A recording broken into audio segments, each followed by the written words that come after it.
Hey everyone, my name is Melinda Goodwin. I am a nurse practitioner in Southern Utah, and today we're going to be talking about the human body and regenerative cell therapy. I have owned and operated a medical clinic in St. George for 2 years now, where we've been doing stem cell regenerative therapy. And also, I am nationally certified in stem cell therapy specifically, as well as PRP and joint injections. Our bodies are by far the most precious, valuable, and miraculous gifts. Our human body is overflowing with innate intelligence and universal synchronization. Stem cell regenerative therapy is the process of harnessing that creative power to activate our body's internal repair system. They are the future of medicine, and guess what? The future is here. With the medical costs rising and people suffering from an ever increasing number of stress and lifestyle induced health challenges, it's essential that we find a simpler way to help people live happier, healthier, more productive lives. It's my goal today to help make the complicated, controversial, and often confusing subject of stem cells easy to learn, easy to understand, and easy to access. When we're born with cells that are designated. They are skin cells, heart cells, lung cells, fat cells, etc. We then rebuild and repair based on designation of those cells. The problem is, as we age, our ability to produce designated stem cells decreases. This makes us more prone to injury and disease. Our bodies have a large number of mesenchymal cells in our younger years, and these cells repair muscle, bone, cartilage, and tendons. These cells rapidly decline because of our environmental toxins, our diet, and the way we treat our bodies as we get older, so they rapidly decline as we get older. This requires longer repair times, longer recovery times. We're more prone to aging and disease. For centuries, medical professionals assumed that when an injury occurred, such as a cut through the skin, fat, and muscle, cleaning and binding that wound together would cause the muscle and skin to grow back to each other, thus healing the wound. But by the 1960s, with the help of microscopes and modern technology, people discovered that it was actually the stem cell filling in that gap of that wound. These cells were differentiating and transforming themselves into fat, muscle, and skin, which is needed to mend that wound. Stem cell therapy, the future of personal health and longevity, replaces lost or injured tissue. This happens to be the definition of what regenerative medicine is. So our problem is degeneration, and our solution is regeneration. But there's something in the middle, and that is you as an individual. And as we grow older, we have to have our age is requiring longer repair times, longer recovery times, and we're more prone to injury and disease. So how do we slow that process down? Or how do we repair and regenerate better? Which again is the solution. And we're going to be talking about that here in just a second. So regenerative medicine, there are these stem cells out there, right? That is the word, stem cells. And so what is stem cell therapy and how does it really work? And it is a big word, regenerative. So you have cell therapy enhancers such as peptides. You can also dig deep in your gene therapy, knowing what your DNA is and what your genomics are. And then we have biologics like stem cells, which are natural intelligence. They can form tissue and cells. They secrete bioactive molecules and are important for local and systemic repair. And then we talk about the delivery system. How are these different modalities of treatment delivered? And then what type of cells are there? There's autologous, which are patients' own cells, which are collected from the patient. And then there's allogenic, which are cells donated from a donor. But before we get started, let's talk about some history. This isn't new. This is something that's been going on for centuries, people. I mean, centuries. We are just on the verge of it being available to us as clinicians. So in 1868, Valentine, which was a German scientist, coined the term stem cell. In 1963, the Ontario Cancer Institute illustrated the presence of stem cells in mouse bone marrow. In 1968, the very first bone marrow transplant between siblings occurred. In 1992, New York Blood Center established the first public cord blood bank. In just 2003, successful stem cell treatments were seen after a stroke. In 2012, they started clinical trials on autism. In 2015, just barely 10 years ago, cord blood and Wharton's jelly were explored as sources of stem cells studied in labs and animals for early clinical trials for cardiovascular disease, neurological defects, liver disease, immune system disease, lung injury, kidney injury, and leukemia. So in 2021, the FDA implemented changes to the term regenerative medicine and regulation. So we are not new at this, but it is new to us. So let's talk about the different types of stem cells. You have allogenic. Allogenic is collected from a donor. Allogenic cells, especially perinatal mesenchymals, are chosen for their immune privilege, meaning they're less likely to be rejected by the immune system. The advantages are they're highly regenerative, especially younger or perinatal cells. They're immediately available with bank cells ready for use, standardized dosing and quality in those bank cells. The limitations are risk for immune reaction, although it's really rare, there's still the risk, and disease screening is necessary to minimize the transmission. So they are amazing. Just put it that way. There's different ways you can get allogenic. One is through fetal embryonic, which is derived from undifferentiated inner mast cells of the human embryo. These are usually harvested from aborted fetuses, which is illegal and unethical. Then there's amniotic fluid, which is extracted from the amniotic sac by an amniocentesis, which can be risky to the baby and to the mom. Then there's placental and cord blood. These are extracted at the placenta or the cord after delivery, usually in a C-section baby donated specifically for this purpose. The advantages of allogenic is they are immune system privileged. Anyone can receive therapy without risk of rejection. Unsurpassed regenerative capabilities. They seek out degeneration and build, grow, and create new tissue.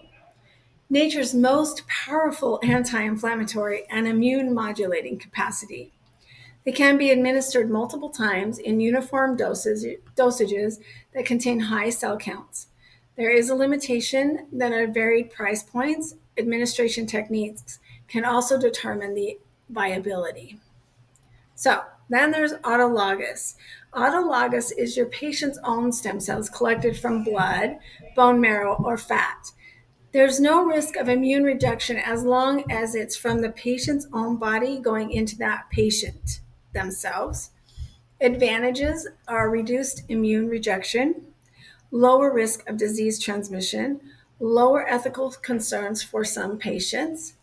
The limitations may have reduced regenerative capacity in older patients due to already occurring cellular damage. And collection can be invasive, requiring procedures such as liposuction, blood draw, or bone marrow extraction. So let's talk about all of those now in a little bit more detail, right? We have bone marrow aspiration. A needle is inserted into the pelvis to aspirate bone marrow. The applications for this would be common for blood disorders and orthopedics. Considerations require anesthesia, can be moderately painful with recovery periods. The other way is adipose tissue, and this is getting a lot of nuance attention. This process is through liposuction, and it's performed to obtain the fat tissue. Then the fat is processed to extract the stem cells. The application in this could be for cosmetic and also orthopedic treatments. Considerations, they're minimally invasive but involves surgical conditions. Then there's cord, blood, and placental, and RRG cells are collected immediately after C-section birth from a donated umbilical cord and placenta. Applications here are widely used to regenerative medicines due to the immune privilege and high regenerative potential. Considerations are safe, non-invasive, and ethically favorable. So right? How do the stem cells work and why are they so intriguing? Well, you have this thing called signaling. Signaling is the body's ability to say, I need help. It's sending out signals. Stem cells release bioactive molecules, cytokines, growth factors, and exosomes that communicate with nearby cells. The signaling promotes tissue repair, reduces inflammation, and recruits other cells to help healing when they home in. So they have direct differentiation. In specific cases, stem cells differentiate directly into required cell types to repair damaged tissue. For example, mesenchymals can differentiate into cartilage cells, aiding in joint repair. Immunomodulation, those are long words, mesenchymals and certain other stem cells can modulate immune responses. They suppress excessive inflammation and promote anti-inflammatory environments, benefiting conditions like arthritis, inflammatory bowel disease, and other autoimmune diseases. These mechanisms make stem cells powerful agents for repair, rejuvenation, and chronic disease management. The research, the regulatory landscape, the FDA regulates stem cell therapies to ensure safety and efficacy, limiting some therapies such as expanded cells, while mesenchymals and adult stem cells see a broader range of acceptance. Advances in technology such as gene editing, bioprinting, scaffolding, engineering, and enhancing stem cell therapy improve integration and growth in demanded tissue. Cost reduction efforts to streamline extraction, culturing, and delivery aim to make treatments accessible to the general public for off-the-shelf allogenic therapies. And they are reducing the cost of medical treatments and increasing the availability. Increasing evidence, clinical trials, studies support the safety and the efficacy of stem cell therapies, aiding mainstream acceptance and regulatory approval. So we're kind of like, I know that was a little vague, but we're still in that regulatory landscape of what we are allowing, what we're not allowing. Are we allowing the cells to be expanded? And then how are we going to continue getting the cells? And how the more demand is going to reduce the cost. So there's still this big kind of what if, right? So that kind of just touched on that a little bit. So let's talk about some clinical applications that may be helpful for your patients. You have orthopedic and musculoskeletal repair. Mesenchymals are used for joint injuries, cartilage damage, and conditions like osteoarthritis. In cardiology, the research focuses on repairing heart tissue after heart attacks and improving blood flow. In dermatology and aesthetics, it's used for skin rejuvenation, wound healing, and scar reduction. Autoimmune and inflammatory diseases, mesenchymals help manage autoimmune conditions by balancing immune responses. Hair restoration, mesenchymals and exosomes stimulate hair growth, offering non-surgical options for hair loss. Mesenchymals improve blood flow and tissue in the genital area. General health and wellness, systemic therapies are explored for reducing inflammation, supporting the immune system, and improving vitality. Lots and lots of stuff, right? Beyond mesenchymals, perinatal tissue contains other bioactive components that contribute to therapeutic effects. Exosomes, vesicles carrying proteins, lipids, RNAs, molecules that promote cellular repair, immune modulation, and anti-inflammatory effects. They also include growth factors and cytokines, which are molecules that stimulate tissue repair, regeneration, regulate cell growth, and reduce inflammation.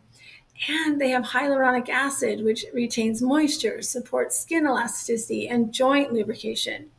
They also have collagen, which is a structural protein in connective tissue that adds to skin firmness, wound healing, and joint support. But the main thing is they're anti-inflammatory proteins. Proteins like IL-10 and TGF beta help control inflammation. They have fibronectin and laminin, extracellular matrix proteins that support wound healing and tissue repair, and peptides and amino acids and essential nutrients for cell growth and skin health. Like, oh my gosh, so much stuff is included in just one little teeny tiny stem cell. So, the future of stem cell therapy is promising, with research focused on personal medicine, tailoring therapies based on genetic factors and tissue needs, tissue engineering and bioprinting, creating custom tissues for organ repair or replacement, enhanced delivery methods, improving precision with injectable scaffolds and microcapsules, off-the-shelf allogenic therapies, standardized stem cell products for various applications, making treatment more accessible. As our understanding and capabilities with stem cell grow, their potential to transform medicine and improve patient outcomes becomes increasingly clear. Stem cells are on track to become a mainstream option, providing effective, non-invasive solutions across the medical field. Lots of information. So to recap, you are created as a masterpiece. Healing and regenerating are encoded in your DNA.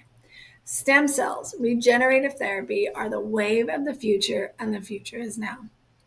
All the experts believe that regenerative therapy is the future of medicine, but remember, it's personal because regeneration is your personal health and longevity medical decision. The problem is degeneration. Inflammation causes sickness, disease, pain, and aging. The solution is regeneration, to build, to grow, and to create new tissue. Stem cells decline rapidly as we age, leaving us more susceptible to illness, disease, and accelerated aging. Stem cells are now available and are safe, convenient, effective, affordable, and produce amazing results. Stem cells are our body's internal repair system. Of the 5 types of regenerative cell therapy, the most effective and beneficial are human umbilical placental cord cells. Thank you. Stem cell therapy has the full attention of the medical community. Over 5,000 studies are currently being conducted on the effects of stem cell on degenerative illness from autism to Parkinson's. If you want to learn more about clinical trials, you can visit www.clinicaltrials.gov and www.pubmed.com. I appreciate your time, and I hope it wasn't too long. I was trying to keep it under 20 minutes, and I know it was a lot of information, but I hope this is a great introductory into what stem cell therapy is, where it's going, and how we can be a big part of this movement.